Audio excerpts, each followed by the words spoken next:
जय महाराष्ट्र मित्रांनो, सकाळ सकाळी काशी घातली. म्हटलं मोठं भाडं उचललं, भेटलं तर डायरेक्ट गंगाधामवरनं कुठलं गोल्फ रिसॉर्ट हेलिपॅड म्हणून मला आणलं. कुठं माहिती का? फ्लेम युनिव्हर्सिटीमध्ये. हे बघा, हे फ्लेम युनिव्हर्सिटी इथं एवढं धूक आहे. आणि पहिली गोष्ट म्हटलं तर बेंच तिथं काय भाडंच भेटत नाही. आता इथून पार बावधनपर्यंत मोकळं जावं लागतं, मोकळं.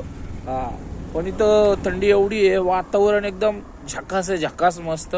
ते वरती माझ्या मागच्या साईडला तुम्हाला धुकं दिसतात ना, तिकडे सगळे बंगले आहेत. बंगले तर बघा दिसतात का तिकडे बंगले आहेत. आणि अशा ह्याच्यामध्ये पण हे सांगता येत नाही की फॉरेस्ट डिपार्टमेंट हे सगळं गव्हर्नमेंटच्या हातामध्ये असतं. पण यांच्या आईले ह्या लोकांना कशा काय जमिनी विकल्या जातात तेच कळत नाही. आणि इथं गोल्फ रिसॉर्ट आहे मागं खाली, दिसतं का? लोक तिथं स्विमिंग पूल आहे मोठं इथं, आणि खाली इथं फ्लेम युनिव्हर्सिटी आहे. एवढं मित्रांनो, या फ्लेम युनिव्हर्सिटीला येतं नाही ना, भाडं डबल घेऊन या. भाडं डायरेक्ट अमाऊंट डबलचं बोलायचं. च्या आईला मी तर फसलो, तुम्ही नका फसू, समजलं? फुल थंडी आहे, धुकं बघा, धुकं वाजतंय का 8 वाजलेत म्हणून.